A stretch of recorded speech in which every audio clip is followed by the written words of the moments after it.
저는 오늘 10년의 시간을 함께했던 시어머니에 대해 여러분들과 대화를 좀 나누고 싶어 사연을 신청하게 된 40대 중반 여자입니다. 사람이 나이가 들면 세상을 떠나야 된다는 건 불변 없는 당연한 이치겠지만 그 과정이 두 번은 겪고 싶지 않을 만큼 정신적인 고통이 상당합니다. 사랑하는 사람이 세상을 떠나면 남아있는 사람은 추억을 먹고 산다고 하잖아요. 저 또한 시모가 떠나고 난 이후 지금까지 함께했던 좋은 추억들을 떠올리며 쳇바퀴처럼 반복되는 현실 속에 열심히 살아가고 있습니다. 시모가 돌아가신 지 벌써 2년의 시간이 흘렀는데 사연을 신청하게 된 건 시댁 집안에 남아있는 가족들 때문입니다. 철판도 두껍지 내칠 땐 언제고 이제 와서 저를 찾는 이유는 돈이었어요. 당연히 도와줄 필요가 없기 때문에 전부 돌려보냈지만 느낌이 좋지는 않습니다. 괜히 불이익을 당하게 될까봐 앞으로 어떻게 해야 할지 고민 중에 있어요. 시댁 집안이 처음부터 문제가 있던 건 아니었어요. 시모의 건강이 악화가 되면서부터 집안의 균열이 무너지기 시작했습니다. 누군가 시모를 살펴드려야 할 상황이었는데 다들 바쁘다는 핑계로 함께 지내는 걸 거부했었어요. 장남인 남편이 싫다고 하자 밑에 줄줄이 둘째, 셋째 신우 또한 시모를 받아주려 하지 않았습니다. 집안의 가장인 남편이 당연히 시모를 보살펴 드려야 하는 게 맞는 건데 함께 지내는 게 불편하다는 이유로 신우들한테 떠밀듯 시모를 보내려 하고 있었습니다. 그래서 남편의 행동을 이해할 수 없어 한마디 할 수밖에 없었어요. 당신이 뭔 상관이야? 괜히 쓸데없이 나서지 말고 가만히 있어. 이게 지금 얼마나 피곤한 일인지 알아?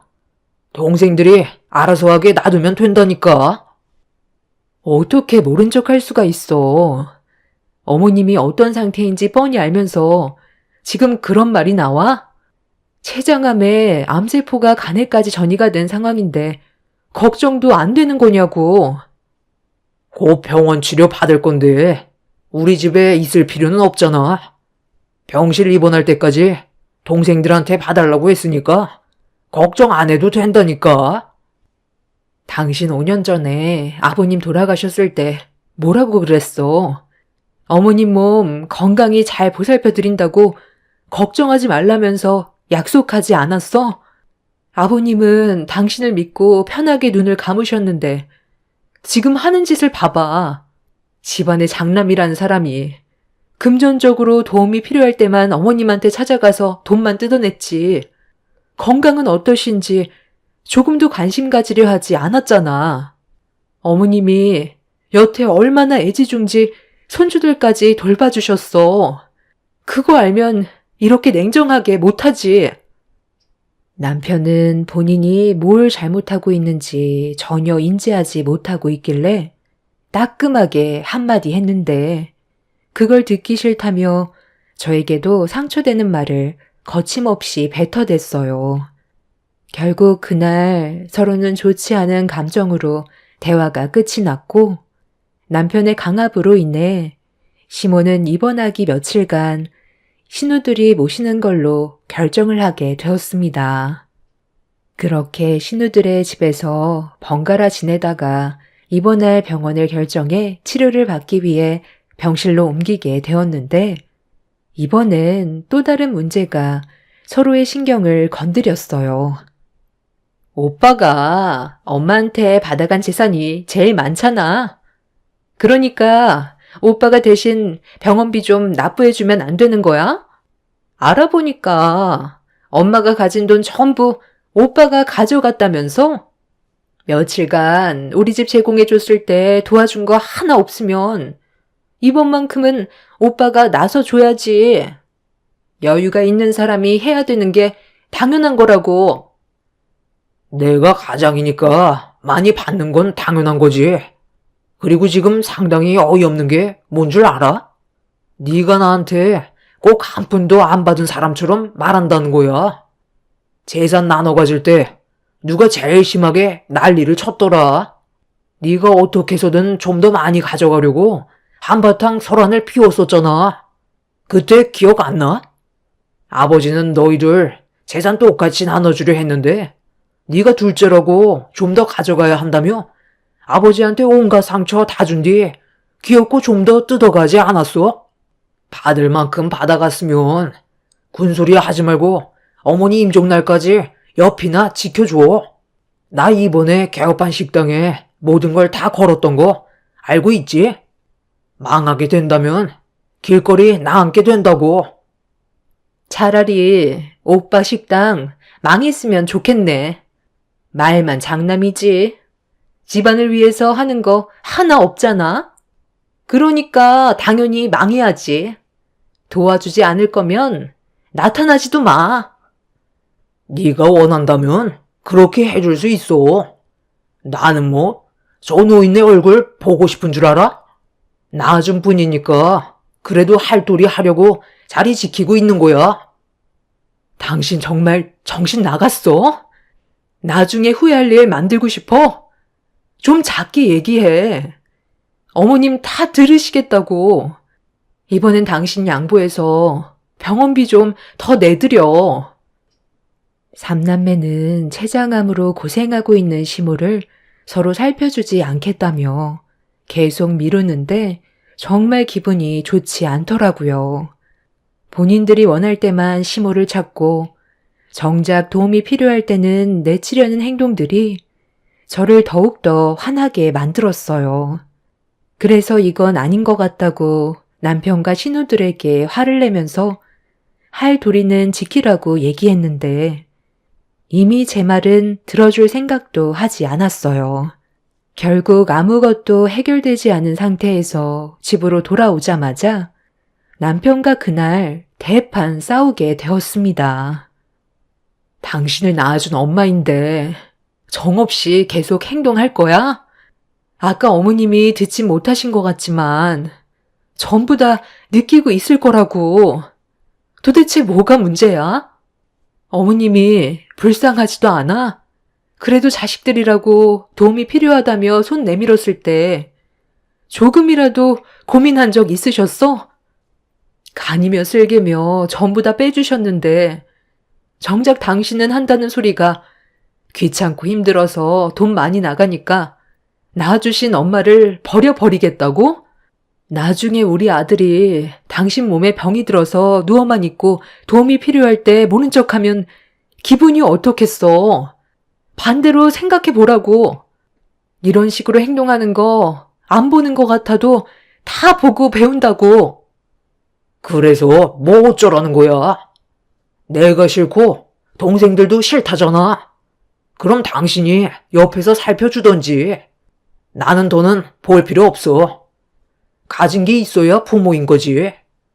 이제 빈 껍데기밖에 안 남았는데 더 이상 받아먹을 것도 없잖아. 돈 그거 얼마 되지도 않는 거 나눠주면 뭐해? 병 걸려서 살아보겠다고 입원해버리면 다시 우리한테 준 돈 토해내라는 거잖아. 췌장암 진단 받았을 때 내 가슴이 철렁 내려앉더라. 엄마가 아파서 걱정이 되는 게 아닌 앞으로 돈 나갈 생각하니까 그것 때문에 짜증이 올라왔었다고. 그래서 내가 보험 하나 들어두라는 거 그 돈도 아끼겠다고 했다가 결국 이거 봐봐. 내 말 안 들어서 큰돈 나가게 생겼는데 속이 안 터지겠어? 나는 일절 냉전 한 푼 도와줄 생각 조금도 없으니까 더 이상 쓸데없는 얘기 하지 마. 식당 오픈해서 바빠 죽겠는데 나보고 엄마 병수발까지 들라고? 나중에 후회하지 마. 어머님 세상 떠나고 나면 보고 싶어도 더는 얼굴 볼 수 없어. 우리 가족한테 얼마나 잘해주셨는데 당신이 이러는 거 죄를 짓는 거라고. 네가 못해드리는 거 생각나서 그러는 거 아니야?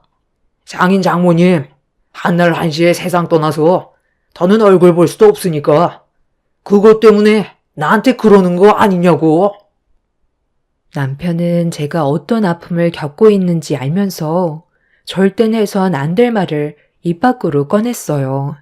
예전에 남편과 결혼식을 올리자마자 부모님께서 집으로 돌아가시는 길에 사고를 당하셔서 한동안 몇 년간 정말 힘들었었어요. 마음의 준비도 없이 너무 갑작스럽게 세상을 떠나시는 바람에 충격에서 벗어나지 못하고 있었는데 그때 당시 제 아픔을 어루만져 주신 분이 시부모님이셨어요. 잘해드린 건 하나도 생각이 안 나고 못해드린 것만 머릿속에 남아 힘겨워하고 있었을 때 제 옆에서 위로를 해주신 시부모님 덕분에 겨우 이겨낼 수 있었습니다. 시부모님은 제 친부모님이나 다름없을 정도로 정말 가까운 사이가 되었고 저에게 진심으로 다가와 주셔서 많이 의지하며 살아갔었는데 시부가 떠나시고 시모마저 세상을 떠날 준비를 하시게 되니 제 마음이 말이 아니었습니다. 그런데 집안의 장남이라는 놈은 자기를 낳아준 엄마를 귀찮아하고 짐스럽게만 생각하는 그런 행동들이 저를 너무 실망스럽게 만들었어요. 당연히 좋은 말이 나갈 수 없게 되면서 부부 관계에도 금이 가기 시작했습니다. 결국 각자 하고 싶은 대로 하기로 결정을 하게 되면서 시모 곁에는 제가 있었고 삼남매는 오히려 잘 됐다면서 아예 두 손을 놔버렸습니다. 괜찮다. 자식이라는 게 원래 다 그래. 평생을 퍼줘도 모자란다고 끝도 없이 바라는 게 자식이다. 내가 지금 와서 다 큰애들 붙잡아 놓고 서운하다는 말을 해봤자 뭐가 달라지겠어. 본인들 불만만 털어놓겠지. 부모가 아무리 잘해줘도 자식들은 서운한 것만 생각하게 되거든. 길어야 1, 2년이라는데 그때까지 주변 정리하고 남은 시간 그래도 좋은 생각만 하고 가련다. 아직 이 세상에 미련이 남아있지만 내 몸이 이런데 어쩌겠니. 현실을 받아들이고 살아야지. 어머님, 안 좋은 생각만 가지지 말고 좋은 생각만 하세요. 그래야 건강을 되찾을 수 있어요. 이대로 먼저 가시면 저는 어떻게 하라고요. 저는 아직 마음의 준비가 되어 있지 않은데 아버님 떠나시고 어머님까지 가시면 앞으로 누굴 의지하면서 살아갈 수 있겠어요. 요즘 그이가 저에게 얼마나 많은 실망을 안겨주는데요. 시모는 저에게 미안하다면서 자식이라는 게 마음처럼 되지 않는다고 자기 아들 때문에 속 썩고 있는 거에 대해 사과를 하셨습니다. 저는 그런 말을 들으려고 했던 게 아니었는데 시모는 자식 잘못 키운 건 부모 잘못이라면서 앞으로 제가 남편과 함께 살아가는데 어려움이 많이 겪게 될까봐 걱정을 하셨습니다. 암은 스트레스가 제일 좋지 않다고 들었는데 시모도 삼남매 때문에 상당히 힘들어하고 있었습니다. 삼남매는 억지로 서로 돈을 쪼개서 시모의 치료비를 지원했지만 그마저도 얼마 가지 못해 더는 못 내겠다며 막내 신우가 들고 일어서자 둘째 신우도 치료비가 너무 부담스럽다면서 더는 못하겠다고 등을 돌려 버렸어요. 그러자 남편이 버럭 화를 내더니 혼자서 모든 걸 감당할 수 없다며 또다시 집안 싸움이 시작이 되었습니다. 신우들도 결혼을 해서 아이를 낳고 키우다 보니 금전적으로 부담을 느낄 수 있는 건 당연한 거지만 그래도 다들 먹고 살 만큼 충분히 벌고 있으면서 너무 싫은 내색을 한다는 게 제 기분을 안 좋게 만들었어요. 혼자서 감당하라는 것도 아니고 서로 나눠서 병원비 충당하면 그렇게 부담스러울 정도의 돈도 아닌데 그것도 내기 싫은 거예요? 그럼 그냥 어머님 산속에 고려장하고 오면 되겠네요. 어쩜 자식들이 하나같이 똑같을 수가 있어요? 당신이 이런 건 알아서 이끌어 가야 하는 거 아니야? 언제까지 이렇게 살아갈 건데? 희망도 없는 미래에 돈을 쓰고 있는데 당연히 아깝지. 안 아깝겠어? 차라리 그냥 엄마한테 연명치료 거부하시라고 말씀드려야 되겠다. 어차피 췌장암 그거 가망 없다며. 다른 암도 아니고 췌장암이 고치기 제일 힘들다던데 자식들까지 힘들게 만들 필요 없잖아. 연명치료 그만하고 세상 떠날 준비나 하시라 해. 보자 하니까 못하는 말이 없어. 당신 마음 충분히 알았으니까 그 더러운 주둥이 그만 놀리고 내 눈앞에서 사라져. 너처럼 인간 쓰레기랑 더는 살고 싶지 않아. 그래서 지금 이혼이라도 하겠다는 거야? 우리 엄마가 귀엽고 사고를 치는구만. 본인 몸 하나 제대로 간수 못해서 아들이 힘들게 꾸려온 가정까지 깨버리다니. 정말 대단하신 분인 것 같네. 몇 년 그거 좀 더 살아보겠다고 자식 등골 빠지게 만들어 놓고 이제 이혼까지 하게 만드네. 엄마 때문에 저 이혼하게 생겼어요. 아휴, 그만들 해라. 더 이상 치료 안 받을 테니까 이제 그만 좀 싸워. 엄마가 지금까지 살면서 너희들한테 바란 게 뭐가 있어? 해달라는 거 다 해주면서 너희 아버지랑 악착같이 살아왔었고 행복하게 살아보려고 발버둥 쳤는데 서로 의지하지 않고 싸우는 모습만 보고 있으니 너희들을 괜히 낳은 것 같아 너무 후회스럽다. 엄마는 서로 어려운 상황일수록 지혜롭게 헤쳐나가길 바라고 있었는데 가족들 간의 분열이 일어나는 걸 보니 내가 지금까지 무엇을 위해 힘들게 살아왔나 싶다. 다 필요 없으니까 당장 나가. 다시는 내 앞에 나타나지 마라. 예며느라 미안한데 태원 수족 좀 밟아줘라. 그만 집에 들어가서 쉬고 싶구나. 아니요. 그렇게 할 필요 없어요. 다들 다시는 병원에 찾아오지도 마. 내가 알아서 어머님 보살펴 드릴 테니까 병원에 발도 들이지 말라고. 당신이랑 나는 정말 끝이야. 내 마음 변하지 않을 거니까 내일 당장 이혼 서류에 도장 찍으러 가야 할 거야. 어차피 우리 둘 이런 감정으로 어머님 세상 떠나시면 같이 못 살아. 그건 당신이 더 잘 알지 않아? 지금 우리는 아무 사이도 아니야. 당신의 그 이기적인 행동이 가정에 불화를 만든 건데 왜 어머님 탓으로 돌려? 아가씨들도 정말 그러는 거 아니에요. 지금 뭐 하자는 거예요? 피 한 방울 안 섞였으면서 친딸 노릇 하려고요?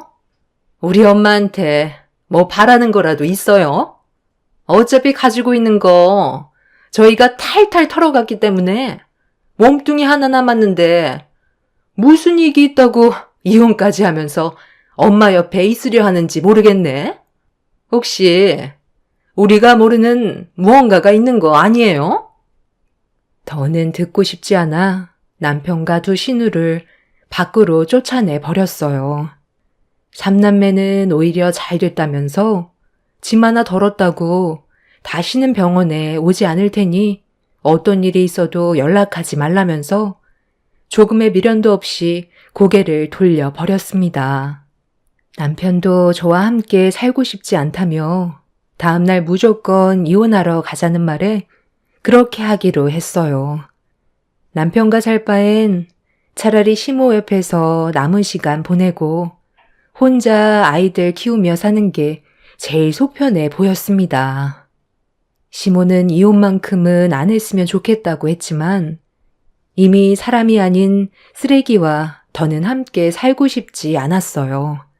그래서 결국 다음날 서로 만나 이혼 서류에 도장을 찍었고 저는 속 편하게 시모 옆에서 간병을 해드렸어요. 남편과 합의 이혼하면서 생긴 위자료와 재산 분할한 돈으로 시모의 병원비를 충당했고 하루하루 의미 있는 일을 하면서 열심히 살아갔어요. 시모는 그런 저를 보며 마음 아파하셨지만 제가 선택한 길이고 남편과 함께 살다간 화병 걸려 시모보다 더 빨리 세상을 떠나게 될 것 같아 최선의 선택을 하게 된 거였습니다. 정말 충격이었던 건 삼남매는 한바탕 난리가 난 이후 2번 다시 병원에 찾아오지 않았어요. 그래도 낳아주신 엄마인데 건강 상태는 어떠신지 저 몰래 얼굴 정도는 보러 와줄 줄 알았는데 그건 제 착각이었고 거의 2년 가까이 시모 옆을 지켜드린 건 저밖에 없었습니다.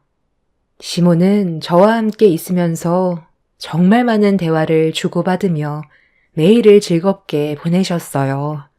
얼굴엔 항상 미소가 끊이지 않을 정도로 저와 함께 있는 시간을 행복해 하셨는데 치료를 받아도 시모의 건강이 좋아지기는커녕 계속 안 좋은 방향으로 흘러갔어요.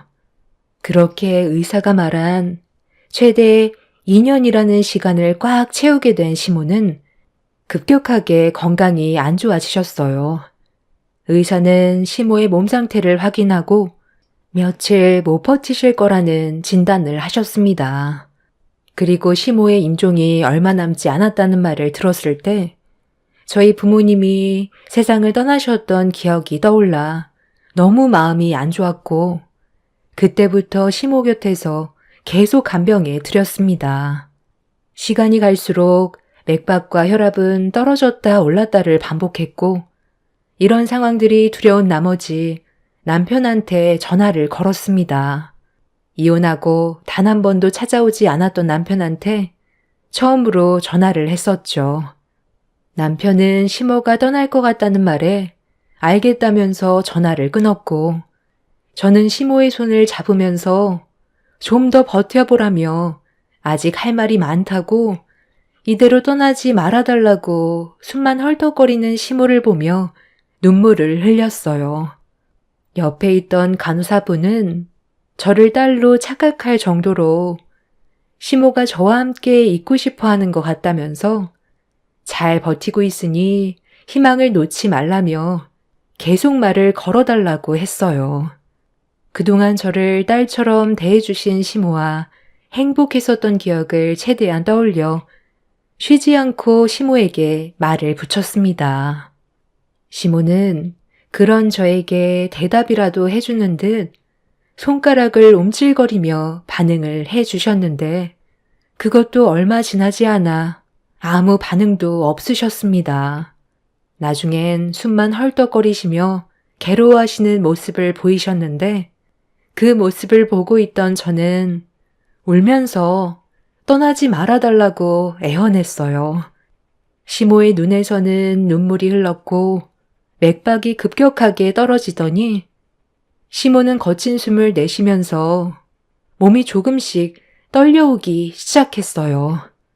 결국 힘들게 참아왔던 눈물이 터져버리면서 오열을 하자 옆에 있던 간호사가 마지막인 것 같다며 좋은 말만 해주라고 하길래 그동안 제가 속으로만 생각했지 겉으론 표현하지 않았던 진실한 마음을 시모에게 전부 털어놓게 되었습니다. 어머님, 그동안 정말 감사했어요. 저를 딸처럼 대해주시고 항상 제 옆에서 좋은 말 많이 해주셔서 저희 부모님이 떠나셨을 때 정말 많은 도움이 됐었어요. 그간 부끄러워서 제 마음속에 있던 말들을 꺼내지 못했지만 어머님이 항상 제 곁에 있어 주셔서 너무 행복했어요. 이제 제 걱정 마시고 편하게 쉬세요. 시모는 저를 놓고 떠나시는 게 끝까지 마음에 걸리셨는지 세상을 떠나셨는데도 눈을 감지 못하셨어요. 눈을 뜨신 채로 눈물을 흘림과 동시에 맥박이 끊어지게 되었고 그날 저는 한참 동안 시모를 끌어안은 채 오열을 하게 되었습니다. 소중한 사람들이 떠난다는 건 너무 마음 아픈 순간들이었고 눈을 감지 못한 채 세상을 떠나신 시모의 눈을 감겨드리고 있는데 그제서야 남편과 신우들이 병실 문을 열고 들어왔습니다. 저와 다르게 눈물 한 방울 흘리지 않고 세상 떠난 시모를 쳐다보고 있는데 신우가 전 남편한테 장례식은 어떻게 할 거냐고 물어보면서 귀찮다는 듯 일그러진 얼굴로 시모를 바라보고 있었습니다. 아이고, 엄마.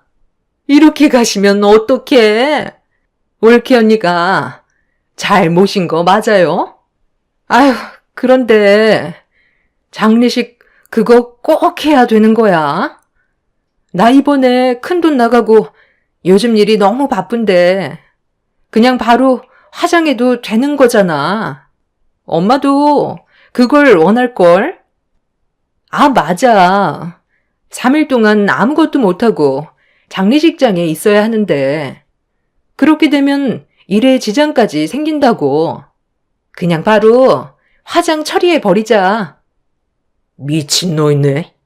세상 떠나서까지 자식들에게 짐만 되는구만. 당장 갖다 버려. 자식이라고 장례를 해줘야 되는 건 아니잖아. 네가 그냥 알아서 처리하면 되지. 뭐하러 나한테 전화까지 해?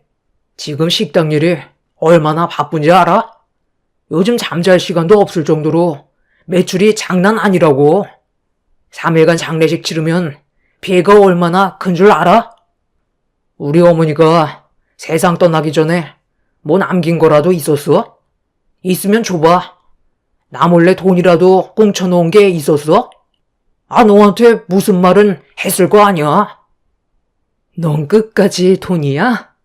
너를 낳아주신 분이 세상을 떠났는데 돈 말곤 할 말이 없니?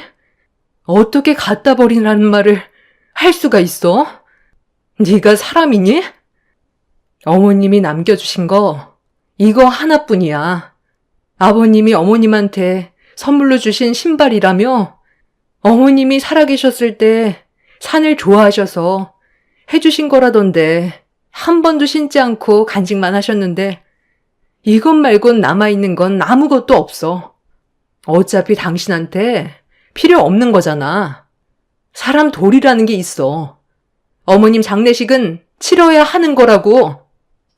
남편은 시모가 평소에 간직하고 있던 신발을 저에게 뺐더니 쓰레기통에 던져 버렸고 장례 같은 거 필요 없다며 바로 화장할 수 있게 해달라고 하길래 화가 머리끝까지 올라온 저는 남편의 뺨에 손을 올렸습니다. 자식들을 위해 지금까지 희생만 하고 살아왔는데 남편은 기본적으로 해야 될 도리조차 하지 않으려 하길래 너무 화가 난 나머지 손을 올려버렸고 세상 떠난 시모 앞에서 삼남매들과 한바탕 하게 되었죠.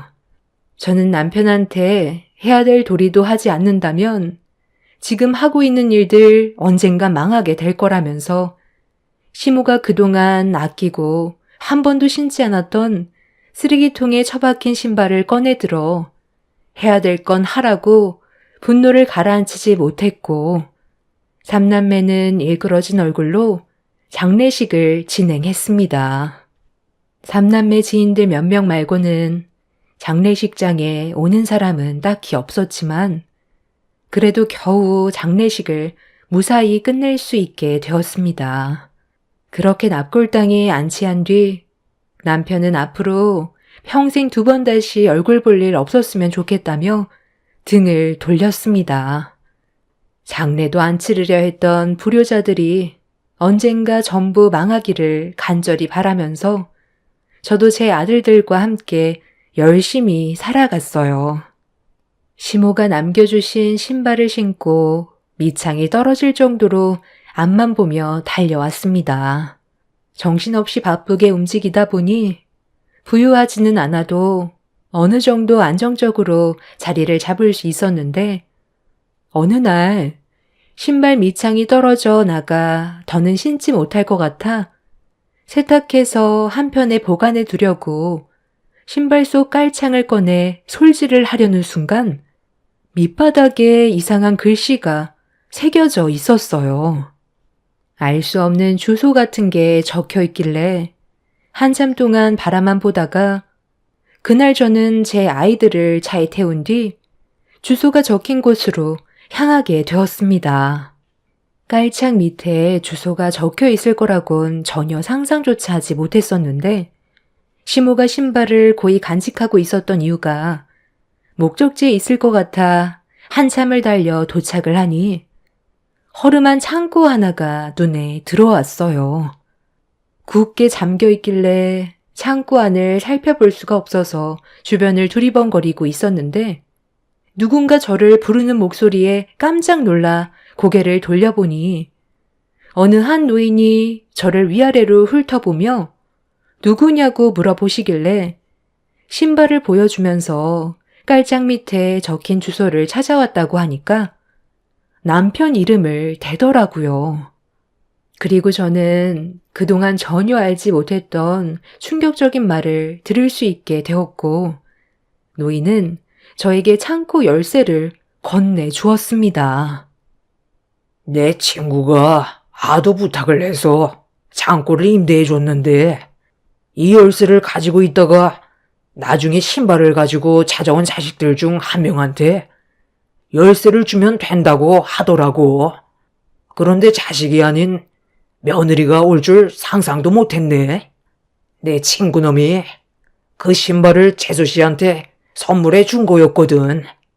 그때 우리 집에 잠깐 놀러 왔었을 때 신고 있었던 거였는데 자식들이 돈 문제로 서로 상당히 예민하게 구니까 재산을 현금화해서 숨겨놓을 생각을 했던 것 같아.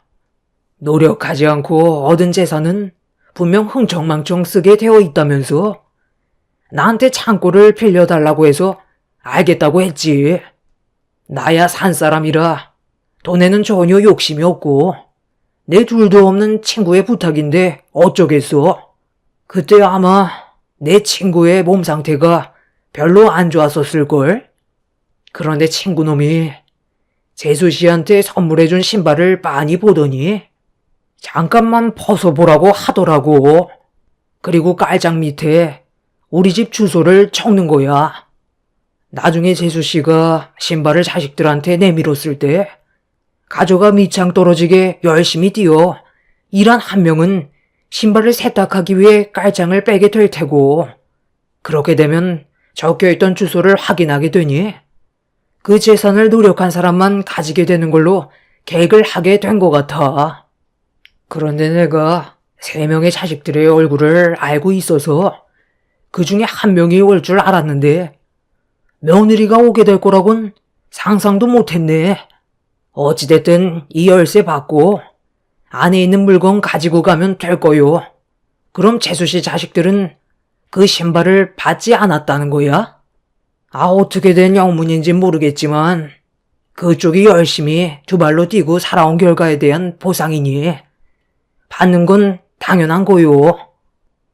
저는 생각지도 못한 말을 듣게 되었고 시모가 왜 신발을 악착같이 가지고 있었는지 그제서야 이해를 할 수가 있었습니다.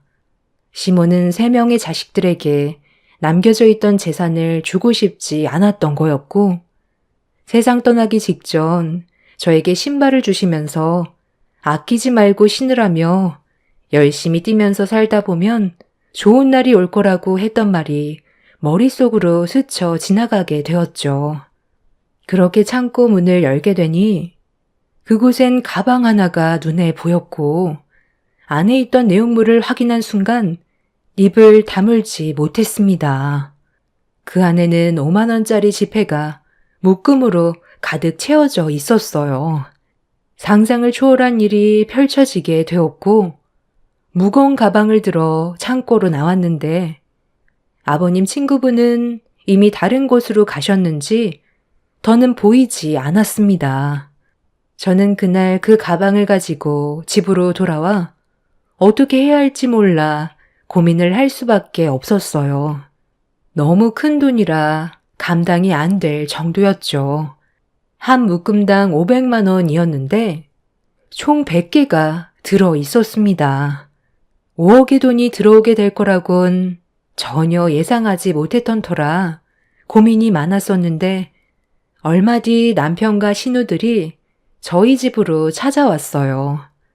가진 것도 없었던 저에게 찾아온 이유는 돈을 빌리기 위해 온 거였죠. 전 남편이 식당이 대박이 나게 되자 신우들도 하던 일 전부 그만두고 전 남편의 도움을 받아 무리하게 식당을 차리게 되었는데 몇 년간 전염병 문제로 인해 식당이 막대한 피해를 받게 되었고 폐업까지 하게 되면서 막대한 빚과 길거리에 나앉게 될 상황이 오게 되자 지푸라기라도 잡는 심정으로 저에게 찾아온 거였습니다. 저에게 5억이라는 돈이 들어온 상태라 떨리는 목소리로 빌려줄 돈은 없다고 다시는 찾아오지 말라며 쫓아 보냈지만 거짓말을 하지 못하는 저로선 또다시 찾아오게 되면 어떻게 해야 할지 모르겠더라고요. 그래서 현재 이사를 준비 중에 있습니다. 시부모님이 남겨두신 재산, 불효자인 그놈들에게 주고 싶지 않아요. 그런데 나중에 이 사실을 알게 된다면 법적으로 문제가 생길 것 같아 가방에 고이 모셔두기만 했지 아직까지 꺼내지 않고 있습니다. 제 돈이 아니라서 더 그런 것 같아요. 차라리 사회에 기부하는 게 속 편할까요? 시모가 저에게 신발을 줬을 때 이 재산을 저에게 준 거나 다름없지만 시모의 자식들이 이 사실을 알게 된다면 분명 법적으로 소송을 걸겠죠. 깔창 밑에 적혀있던 주소는 저만 알고 있기 때문에 그놈들이 알 수는 없겠지만 불안한 건 어쩔 수 없는 것 같습니다. 이런 상황 속에 제가 어떻게 하면 좋을지 모르겠어요. 시모가 주신 재산이니 그냥 속 편하게 제 아들들과 앞으로의 미래를 위해 쓰면 되는 건가요? 여러분들의 의견이 필요할 것 같아요. 앞으로 조용히 살면 되겠지만 마음이 편하지 않아서 많이 불편합니다. 제 삶에 도움이 되는 돈이 들어왔는데 기분이 좋은 건 아니네요. 여러분들의 의견을 적극 반영해서 앞으로의 삶에 계획을 세우는 게 좋을 것 같아 이렇게 사연을 신청하게 되었습니다. 그놈들에게 돈이 들어가는 건 절대 원하지 않아요. 제 사연 들어주신 분들의 삶에도 언제나 좋은 일만 가득하셨으면 좋겠어요. 열심히 살다 보면 그에 따른 보상이 뒤따르는 건 당연한 것 같습니다.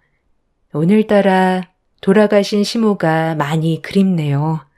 모든 분들 장마철 건강 유의하세요. 감사합니다. 안녕하세요. 요즘에 경기도 좋지 않은데 어려운 상황 잘 헤쳐나가고 계시나요? 저희도 사는 게 정말 힘들지만 여기에 올라오는 사연을 들으면서 나는 그래도 이 사람들보다 행복한 삶을 살고 있구나. 정말 별의별 사람들이 다 있구나. 더 열심히 살아야겠다 다짐하며 웃음 잃지 않고 제가 할 수 있는 일들을 최선을 다하면서 지내고 있습니다.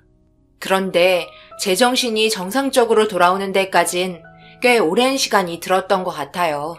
믿었던 사람에게 받는 배신이 얼마나 큰지 뼈저리게 느꼈습니다. 하지만 자신의 결정으로 인해 따르는 결과는 다 똑같은 것 같습니다. 사건이 시작된 건 6년 전이었어요. 그때 며느리와 아들이 결혼을 하고 바로 임신을 한 상태였죠. 그 전에 연애는 꽤 오래 한 것 같았어요. 저희 집에도 주말만 되면 놀러와서 같이 시간 보내주고 그냥 딸 같은 며느리였습니다. 부침성도 좋아서 누구에게나 잘했어요. 그런 모습이 정말 보기 좋았고 내성적인 아들에게는 최고의 며느리감이었죠. 결혼하기 전부터 저에게 항상 입이 닳도록 한 말이 있었어요. 며느리의 말은 저를 심적으로 안심시켜 주었고 고마우면서도 미안하기도 했습니다. 어머님, 제가 결혼하면 바로 아이 가지려고요. 저희가 나이도 적지 않은 편이라서 빨리 가지는 게 좋을 것 같아서요. 어머님도 그걸 원하시죠? 남들은 신혼이다 뭐다 해서 2년 정도 지내다가 아기 계획 가지는데요. 저는 우리 아이 얼굴 빨리 봤으면 좋겠어요. 그리고 임신하게 되면 바로 어머님 댁에서 눌러 앉아도 되죠? 저 몸조리 해주신다고 했잖아요. 그냥 출산 전부터 자리 잡고 있을까요? 스트레스를 안 받아야 아이도 건강하게 자란대요. 그래. 그런데 괜찮겠니? 나중에 후회하지 말고 충분히 생각하고 마음의 결정 내리고 준비해도 된다. 너무 무리하면 안 돼. 며느리는 괜찮다며 자기의 의견을 정확하게 전달했어요. 그런 모습이 좋기도 했었죠. 그리고 정말 결혼하자마자 임신 소식을 알려줬습니다. 부부 금슬도 좋아서 서로 다투는 모습 단 한 번도 본 적 없었어요. 주위에서도 천생연분이라면서 축복해 주었고 저도 며느리에게 더 많은 신경을 써줬습니다. 좋은 여자 요즘 세상에 만나기 힘든데 어디 하나 마음에 안 드는 곳이 없을 정도로 완벽했어요. 주말만 되면 저희 집으로 찾아와서 자기가 식사 준비하겠다며 며느리로서 과분한 모습을 보여줬고 며느리는 입덧 하나 없이 출산까지 하게 되었어요. 태어난 아이도 아들이었고 하늘은 저희를 위해 쉴 새 없이 축복을 내려줬습니다.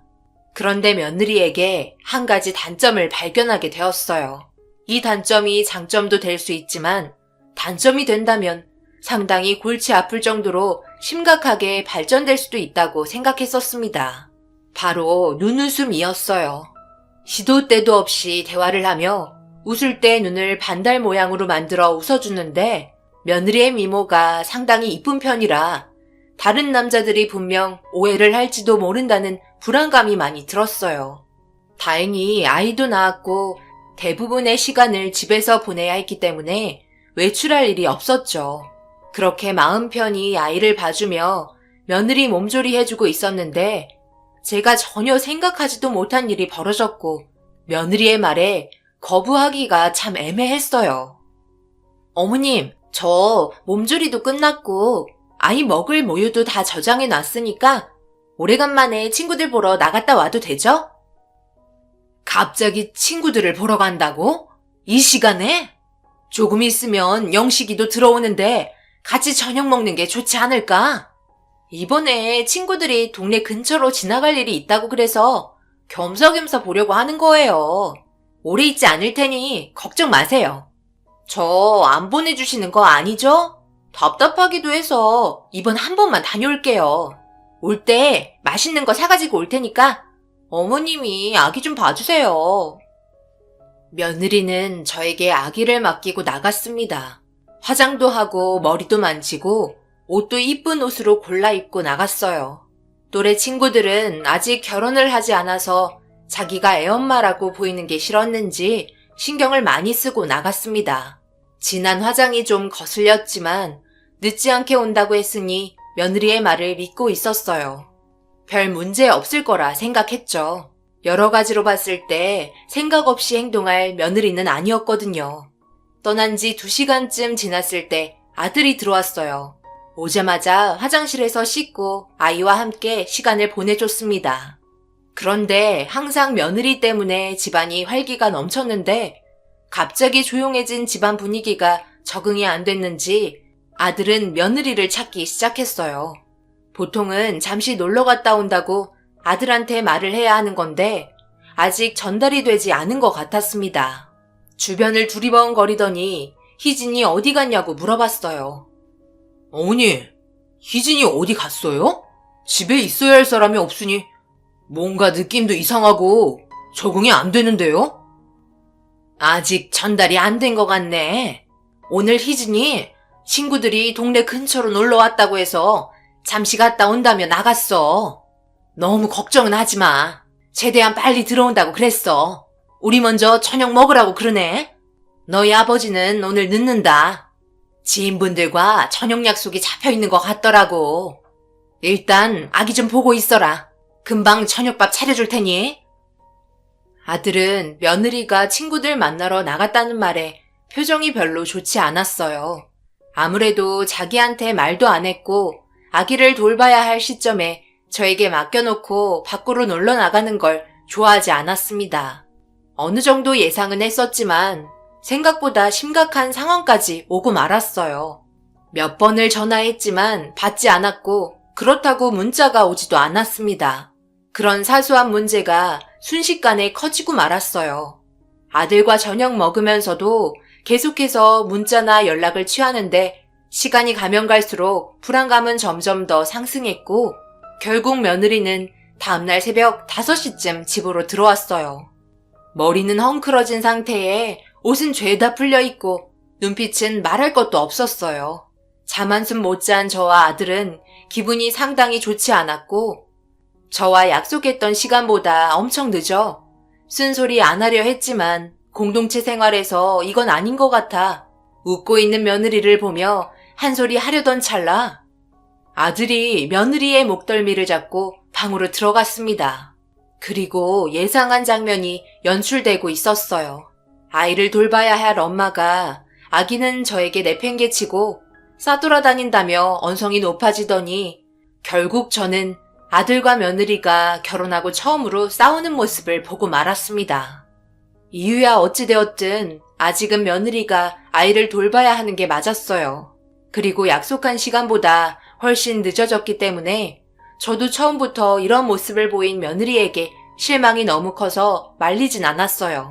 남편은 아들과 며느리가 다투는 목소리에 강제 기상이 되었고 몸조리도 끝났으니 신혼집으로 보내는 게 어떻겠냐고 의견을 내세웠습니다. 그런데 이 문제는 아들도 같은 생각이었는지 싸우면서 당장 짐을 싸라고 화를 내고 있었어요. 엄마로서의 역할을 하라고 며느리에게 동네에 떠나갈 정도로 화를 냈고 며느리도 술이 취한 상태였지만 자기 남편의 쓴소리에 감정이 상했는지 불만을 털어놓기 시작했어요. 그리고 그런 며느리의 모습을 빤히 보고 있던 아들은 더 큰 소리로 뭐라고 했습니다.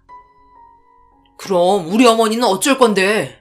체력도 안 좋으신데 지금 밤새가며 아이 돌본 건 안 보여?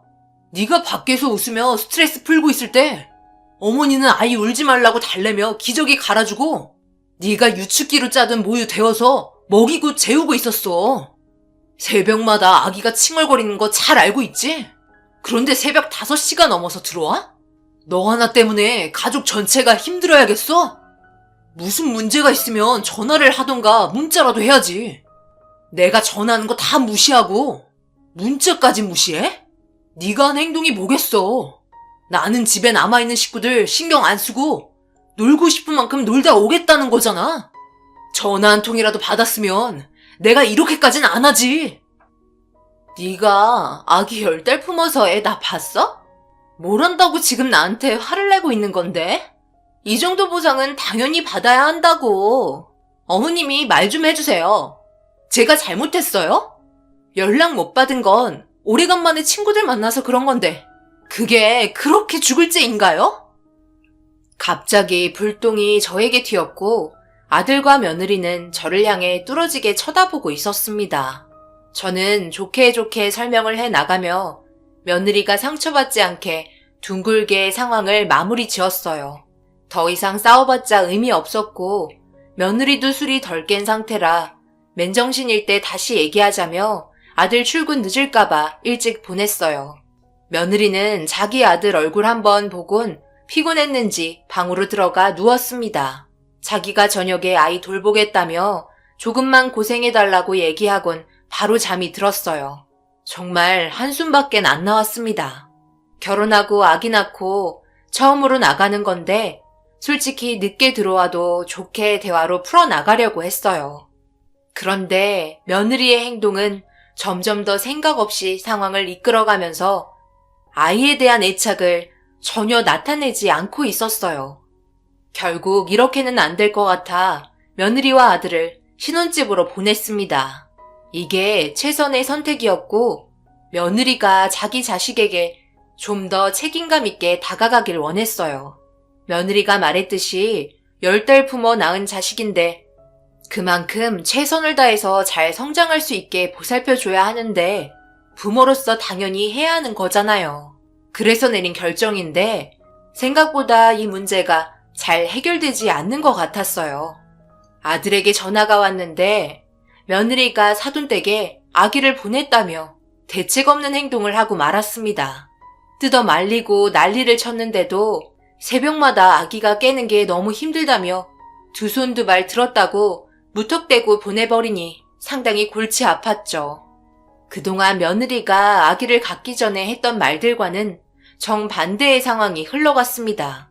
결국 안사돈과 전화를 하게 되었고 역시나 팔은 안으로 굽는다고 자기 딸을 우선순위로 두고 있었어요. 결국 안사돈이 아기를 돌보겠다고 결정을 지었습니다. 그렇게 한동안 시간이 흐르면서 아들과 며느리와의 부부 사이도 금이 가기 시작했어요. 이런 모습을 지켜보고 있는 저는 더 이상은 안 될 것 같아 아들 집에 찾아갔습니다. 그래도 둘이 나가지 않고 집에 있어서 충분한 대화를 할 수 있었어요. 최대한 며느리의 생각도 들어주며 제 생각도 어필했습니다. 아들 또한 집에 있으면서 아기는 며느리가 보는 게 당연하다고 말을 했어요. 아들도 자기 아이를 보고 싶은데 처가에 두고 와서 볼 수가 없으니 너무 답답해하는 게 느껴졌어요. 아무래도 자기 핏줄인데 안 보고 싶겠어요. 그런데 며느리가 갑자기 저에게 한 가지 제안을 하기 시작하더라고요. 어머님, 제가 아기를 안 보고 싶다는 게 아니에요. 그동안 힘들어서 좀 쉬고 싶었을 뿐이라고요. 그리고 아직 저희 신혼집 집들이도 하지 않았어요. 그래서 저희 엄마한테 잠시 맡긴 거고요. 이번 집들이 끝나면 제가 아기 돌볼 테니까 너무 걱정하지 마세요. 그런데 제가 요리를 잘 못하잖아요. 어머님이 도와주시면 정말 좋을 것 같은데 괜찮죠? 이번 딱 한 번만 도와주세요. 집들이 많이 하는 것도 아니고 이번 한 번만 하는 건데 부탁드려요. 제가 앞으로 더 많이 신경 쓰고 잘할게요. 집들이? 집들이 음식을 도와달라고? 정말 도와주면 잘할 수 있겠니? 그게 어려운 건 아닌데 네가 같이 일손을 도우면 빨리 끝날 수 있긴 하지. 인원수가 어떻게 됐는지 준비되는 대로 나한테 말해서 음식량을 계산해보자. 뭔 집들이야. 애도 똑바로 보지도 않으면서 네가 하는 말 거짓말일 것 같다. 속지 마세요. 분명 집들이 끝나면 태도 돌변한다니까요. 아들은 끝까지 하지 말라고 못을 박았지만 저는 아들과 며느리가 다시 예전처럼 좋은 관계를 유지하고 잘 되길 바라는 마음이 더 컸습니다. 화목한 가정을 꾸리고 사는 모습을 보고 싶었지 싸우고 분열되는 모습을 보고 싶지는 않았어요. 며느리는 어차피 집들이 하는 거 아들과 며느리 따로따로 하는 것보다 한 번에 불러서 끝내자고 말이 나왔습니다. 아들은 무슨 소리냐며 어색해서 분위기 망칠 일 있냐고 화를 냈지만 며느리는 술 한두 잔 들어가면 그런 건 아무렇지도 않게 넘어갈 수 있다면서 자신감을 보였어요. 그러면서 제가 고생하는 모습 또 보고 싶냐며 한 번에 끝내자고 강하게 밀어붙였어요. 결국 며느리의 생각대로 집들이 준비가 진행이 되었어요. 정말 바삐 움직였죠. 음식 준비하는 게 쉽진 않잖아요. 그래도 며느리가 좀 도와주면서 많은 대화를 이어나갔고 그냥 봤을 때는 전혀 문제가 없는데 아이 문제 때문에 분열나는 게 너무 싫었습니다. 집들이가 끝나고 다시 예전처럼 아들과 좋은 관계 유지하길 바라는 마음에 정성스럽게 음식 준비했어요. 그리고 집들이가 시작이 되었고 아들 쪽 일행과 며느리 쪽 일행이 한 집에 모이게 되었습니다. 분위기가 생각보다 나쁘지는 않았어요. 아들 쪽은 전부 남자들 뿐이었고 며느리 쪽은 전부 다 여자들 뿐이었어요. 갑자기 미팅 자리가 잡힌 것 같은 새해한 느낌이 들었고 저는 묵묵히 음식을 식탁에 날랐습니다. 음식이 나오자마자 며느리는 기다렸다는 듯이 냉장고에서 술을 꺼내왔고 한두 잔 들어가다 보니 시끌벅적하게 분위기가 무르익었어요. 그래도 밝게 웃는 모습들에 고생한 만큼 기분은 좋았습니다. 그런데 갑자기 초인종 소리가 울렸고 현관문을 열어주니 아들이 벌떡 일어나더라고요. 그러더니 급하게 다가가 인사를 하는데 알고 보니 아들이 다니는 회사의 대표였습니다. 대표라면 상당히 나이가 많을 줄 알았는데 아들과 나이 차이가 크지 않은 것 같았어요. 아들은 대표님이라며 집들이 온 사람들에게 소개를 시켜줬고 자연스럽게 합석을 하고 또다시 분위기가 무르익었어요. 그런데 며느리가 분위기에 취하면서 술이 좀 과했는지 아들의 직장 동료분들에게 눈웃음을 치며 온갖 애교를 부리기 시작했어요. 결혼한 여자가 그런 모습을 보이니 제 신경이 좀 거슬리게 되었고 그 모습을 일단 묵묵히 지켜보고만 있었습니다. 아들도 며느리의 행동들이 불편해지기 시작했는지 부엌으로 따로 불렀고 자제하라고 대화를 하는 것 같았어요. 그런데 이 문제가 앞으로 엄청난 파동을 일으킬 거라곤 전혀 생각하지 못했습니다. 아들과 며느리의 분위기는 별로 좋지 않았지만 어찌어찌 집들이가 무사히 끝이 나게 되었고 저에게 잘 먹었다며 감사하다고 밝게 웃으며 인사를 하고 그렇게 집들이가 마무리되었어요. 아들과 며느리는 배웅하고 집에 들어와 상당히 지쳐있는 얼굴 표정으로 즐겁게 먹었던 음식을 치우기 시작했어요. 저는 설거지를 하고 있었고 며느리와 아들이 정신없이 정리하고 있는데 갑자기 둘이서 또 다투는 소리가 들리더라고요. 제 입에서는 한숨이 저절로 나왔고 고개를 돌려 고무장갑을 빼고 왜 그러냐며 아들 방으로 들어가니 며느리가 정신을 잃고 잠이 들어 있었습니다. 술이 과했는지 금세 취해 잠이 든 것 같았어요. 아들은 그런 모습을 보고 한심하다는 듯 일어나라고 소리쳤고 놀고 먹기만 하냐고 짜증을 내고 있었습니다. 저는 술이 과한 것 같아 괜찮으니 아들도 씻고 다음날 출근해야 하니까 일찍 누우라고 말을 했지만 아들은 한숨을 내쉬더니 묵묵히 널브러져 있는 집들이 음식들을 정리하고 있었어요. 아들과 저는 정신없이 마무리를 지었고 그날은 저 또한 너무 피곤했기 때문에 작은 방으로 들어가 누웠습니다. 그런데 그 작은 방은 우리 손자가 태어나고 쓰던 방이었어요. 물건들도 고스란히 다 있는데 정작 손자는 사돈댁에 가 있으니 답답했죠. 아들은 잠이 오지 않는지 소파에 앉아 혼자 술을 먹고 있었습니다. 그 시간을 방해하고 싶진 않았어요. 잠도 오지 않고 뒤척이자 어느새 아침이 밝았고 조심히 방문을 여니 아들은 잠 한숨만 자고 있었습니다. 아들과의 어색한 분위기는 처음 느껴볼 정도로 집안의 기운이 좋진 않았어요. 속 쓰릴 것 같아 해장국을 끓였고 아들은 제가 끓여준 해장국을 먹고 출근을 했습니다. 며느리는 늦은 오후나 돼서야 눈을 비비며 방문을 열었어요. 속이 탄지 냉장고 문을 열고 물을 벌컥벌컥 마셨습니다. 그러면서 가스레인지 위에 올려져 있던 냄비 뚜껑을 열어보더니 저를 바라보며 밝은 웃음으로 자기 생각해주는 건 저밖에 없다고 급하게 해장국 한 그릇 푸더니 쓰린 속을 달래고 있었어요. 그 모습을 지켜보고 있던 저는 그래도 집들이 전날 약속한 게 있어서 앞으로 잘 해주길 바랬어요. 밥 먹는데 체할까봐 다 먹고 숨 돌릴 때 말을 붙였습니다. 그럼 오늘 은호 집으로 데려오고 앞으로 열심히 돌봤으면 한다. 필요하면 내가 도와주든지 할 테니까 걱정하지 말고.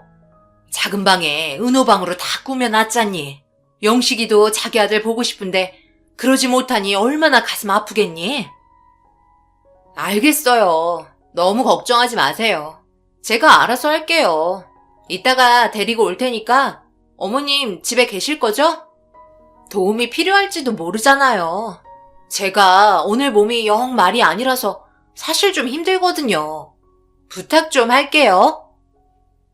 며느리는 저를 보며 밝게 웃어 보이며 다시 방으로 들어갔어요. 그리곤 누군가와 통화를 하고 있는지 대화 소리가 들렸어요. 저는 그제서야 피로가 몰려왔고 작은 방에 누워 저도 모르게 잠이 들어버렸습니다. 얼마나 잔 건지 눈을 떴을 때 핸드폰에 진동이 울려왔고 화면을 보니 남편이었어요. 언제 오냐는 말이었죠. 손자만 보고 가겠다고 얘기한 후 거실로 나오자 며느리는 손자를 데리러 갔는지 집에 없었고 저녁은 차려주고 들어가야 할 것 같아 음식 준비했습니다.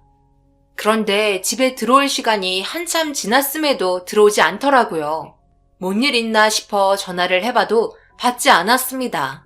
아들에게 전화를 해서 물어봤지만 모른다는 말만 돌아올 뿐 어떻게 되고 있는지 전혀 알지 못해 답답해하고 있을 때 다행히도 며느리가 집으로 들어왔어요. 그리고 손자도 함께 데리고 들어왔습니다. 그동안 못 본 사이 우리 손자가 이리저리 왔다 갔다 하느라고 고생했는지 살이 빠져 보였고 안쓰럽게 느껴졌어요. 그런데 며느리는 저에게 손자를 안겨주더니 볼 일이 있다며 이유도 설명 안 하고 밖으로 뛰쳐나갔습니다. 전화를 했는데 핸드폰은 꺼져 있었어요. 그 순간 저는 이성을 잃어버렸어요. 저와의 약속을 2번이나 깨버린 셈이었죠. 저도 사람인지라 며느리의 행동에 대해 너무나 화가 났고 그동안 좋았던 감정과 앞으로 아들과 며느리의 결혼 생활이 한없이 좋을 것만 같았는데 정말 최악의 며느리라 두고 볼 필요도 없었어요. 결국 이 문제로 안사돈과 통화를 하게 되었습니다. 그런데 저에게 돌아온 말은 정말 충격이었네요. 딸 자식 어떻게 키웠길래 이 모양 이 꼴입니까? 제가 어느 선까지 봐줘야 하는 거예요? 입장을 바꿔놓고 생각해보세요. 지금 이게 결혼하고 아기를 낳은 엄마가 할 행동이에요? 단 한 번이라도 제대로 아이를 돌본 적이 있냐고요? 저기요 사돈, 말이 좀 심한 거 아니에요? 전화 받자마자 무슨 말을 그런 식으로 하세요? 우리 딸이 뭐가 어때서요? 그동안 스트레스 좀 받았던 거 풀겠다는데 그게 잘못됐어요? 그렇게 싫으면 둘이 이혼시키던지요. 오래 만나왔고 서로 이해해줄 것 같아 결혼시켰더니만 막말까지 듣게 될 거라곤 생각도 못했네요. 한 가족이 됐으면 어느 정도 이해할 줄 아셔야죠. 이해요? 말 잘하셨네요. 지금 몇 번인 줄 아세요? 솔직히 결혼 생활 몇 년 한 것도 아닌데 이렇게 삐걱거리면 앞으로 안 봐도 뻔하지 않겠어요? 이번에 집에 들어오면 저도 똑같은 부모로서 가만두지 않을 테니 그런 줄 아세요. 도저히 대화가 통하지 않았어요. 화가 머리 끝까지 올라 열이 나 있어서 진정을 시키고 있는데 칭얼거리는 손자의 얼굴 표정이 별로 좋지 않아 몸 상태가 좀 이상한 느낌을 받게 되었고 얼굴을 만져보니 열이 올라오는 것 같았어요. 거기에 더해 설사까지 하기 시작했습니다. 아무래도 병원에 가봐야 할 것 같아 서둘렀고 병원에서 아이의 몸을 살피더니 심각한 표정을 짓길래 불안한 마음에 무슨 문제가 있냐고 물어보니 충격적이게도 소아마비가 의심이 된다며 예방접종 안 했냐고 물어보았고 생각해보니 며느리가 아이를 데리고 단 한 번도 병원에 간 적이 없는 것 같았어요. 그리고 알게 된 사실은 며느리는 손자에게 기본 예방접종을 하나도 안 맞춘 상태였습니다. 의사는 바이러스가 신경에 들어가게 되면 이완성 마비가 3, 4일 사이에 생길 수 있다며 자칫 잘못하다가 영구 장애까지 올 수 있다며 급하게 예방접종을 맞게 되었어요.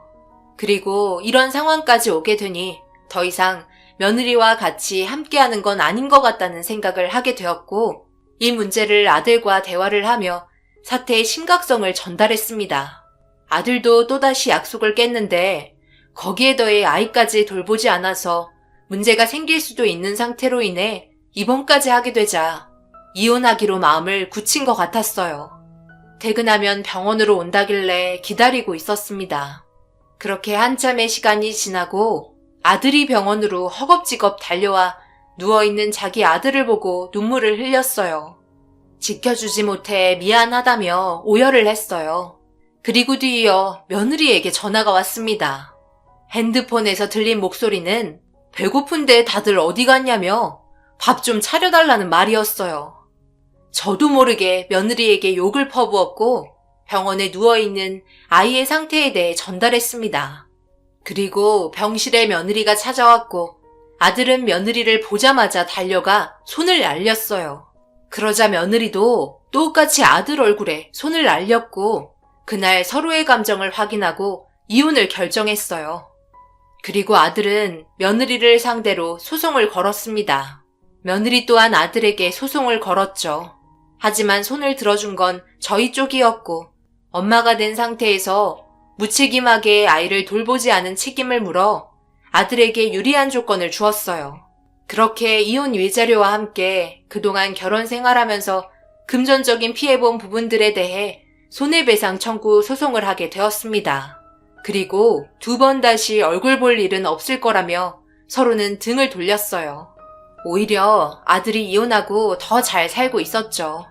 아이도 다행히 시간이 지나면서 몸 상태도 많이 좋아졌고 퇴원까지 할 수 있었어요. 자칫하다가 정말 큰일 날 뻔했었죠. 그런데 어느 날 아들이 울상의 표정으로 집에 들어왔고 무슨 일 있었냐고 물어보니 며느리 얘기를 하기 시작했어요.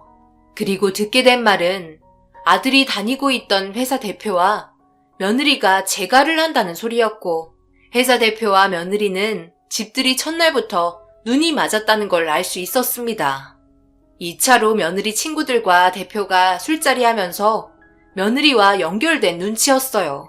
그래서 아기를 저에게 맡기고 자기는 밖에서 회사 대표랑 만나고 있었던 거죠. 며느리의 주특기인 눈웃음을 치면서 꼬리를 흔들었겠죠. 그런 이유로 이혼을 쉽게 결정했던 걸 알게 되자 너무 화가 치밀어 올랐습니다. 그때 당시 결혼한 상태였는데 그걸 알면서도 그런 행동을 했다는 게 정말 기분이 나빴죠. 더 화가 나는 건 아들과 함께 회사 생활한 지 5년이 넘었었는데 그동안에 의리도 없었던 건지 남이 쓰다 버린 쓰레기를 다시 준 회사 대표가 이해되지 않았어요. 그리고 아들은 다니던 회사를 그만두게 되었어요. 아들 손에는 충격적이게도 청첩장이 들려 있었습니다. 급하게 뺏어보니 며느리와 회사 대표가 둘이 찍은 사진이 박혀 있었고 우리 아들이 너무 불쌍해 보였어요. 결국 둘의 결혼식은 진행이 되었어요. 법적으로 정말 남남이었기 때문에 저희가 며느리에게 법적으로도 할 수 있는 게 아무것도 없었습니다. 아들은 차라리 잘 됐다며 회사 대표도 당해봐야 한다면서 회사도 더 이상 다닐 수 없다는 걸 알게 되자 자진 퇴사를 하게 되었고 아들은 퇴사를 한 김에 사업을 운영하게 되었어요. 처음에는 아기에게 필요한 물건들을 만들어 판매를 하기 시작했는데 생각보다 좋은 반응을 보였고 상당히 큰 매출까지 끌어올리게 되었습니다. 준비하고 자리 잡는 데만 6년이라는 시간이 흘러갔어요. 저도 아들이 잘 되길 바라는 마음에 아이를 전적으로 돌봐줬어요. 처음에는 작은 규모의 사업장이었지만 6년이라는 시간이 지나고 강남에 회사 건물을 세울 수 있었고 해외를 겨냥해 수출 전문으로 나아가게 되었습니다. 절박했던 만큼 그에 따른 결과는 좋았어요. 그리고 아들은 6년 동안 함께 해온 여자 직원이 있었는데 초창기에 힘들 때부터 서로 믿고 의지하며 회사를 이끌어왔기 때문에 거기에서 나오는 감정은 확실히 달랐고 서로의 진지한 마음으로 만남을 가져오며 결국 결혼까지 약속하는 사이가 되었어요. 저희에게 아이가 있음에도 예비 며느리는 아들을 대하는 모든 부면이 진지했고 자기가 낳은 자식도 아닌데 친아들처럼 대해줬습니다. 그런 모습에 정말 고마웠어요. 그리고 결혼을 하게 되는 날 정말 많은 사람들이 축하해주며 많은 사랑과 축복을 받고 있는데 결혼식장 같은 층에 또 다른 쪽에서도 결혼을 하고 있어서 복잡한 상황에 눈에 띄는 사람을 발견했고 그 모습을 유심히 지켜보니 다른 분의 결혼식장에 참석한 사람은 다름 아닌 6년 전에 이혼했던 전 며느리였습니다. 너무 놀라 그 모습을 지켜보고 있는데 웃음도 잃었고 휠체어를 타고 있었어요. 뒷모습만 얼핏 보여 앞모습이 너무 궁금해 근처로 다가가 멀리에서 힐끗힐끗 쳐다보고 있는데 충격적이게도 며느리는 양쪽 다리가 없었습니다. 저는 그 모습에 경악을 했고 당황한 나머지 몸을 돌려버렸어요. 도대체 무슨 일이 일어났길래 웃음도 잃고 양쪽 다리까지 잃게 된 건지 정신적인 쇼크가 상당했었죠.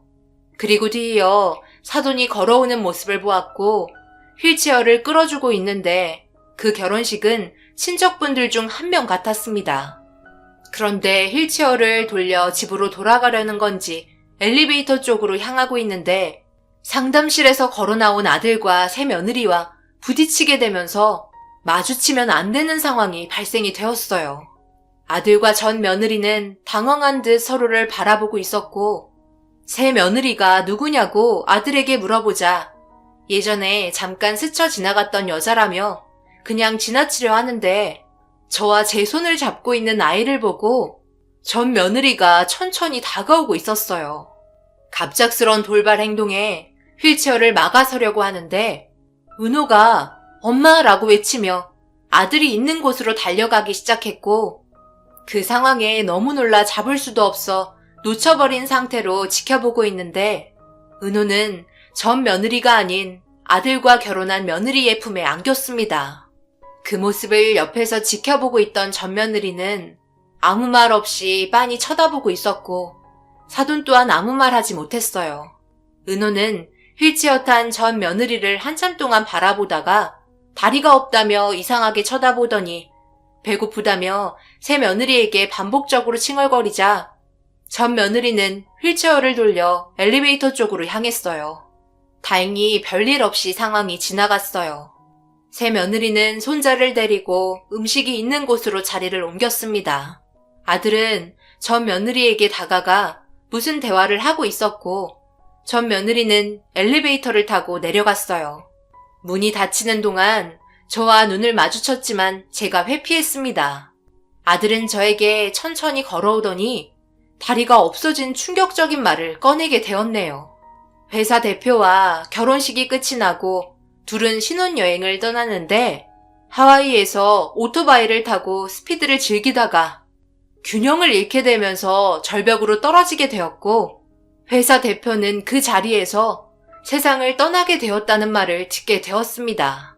전 며느리는 두 다리를 잃고 목숨은 건지게 된 상황이었죠. 모든 건 자신의 잘못으로 인해 벌어진 일들이었어요. 아들과 함께 열심히 살았다면 운명은 달라졌겠죠. 다행히도 지금의 아들은 너무나 잘 되고 있고 새 며느리와 손자가 셋이 행복하게 지내는 모습을 보니 너무 고맙습니다. 앞으로 좋은 일만 가득했으면 좋겠어요.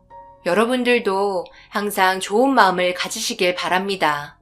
그래야 자신에게 돌아오는 것도 좋은 결과가 오는 것 같아요. 직접 눈으로 보고 느끼게 되니 앞으로 살아가는 데 있어서 정말 조심해야겠다는 생각이 들었습니다. 오늘 하루 마무리 잘하시고 어려운 이 시기 지혜롭게 헤쳐나가시길 바랍니다. 감사합니다.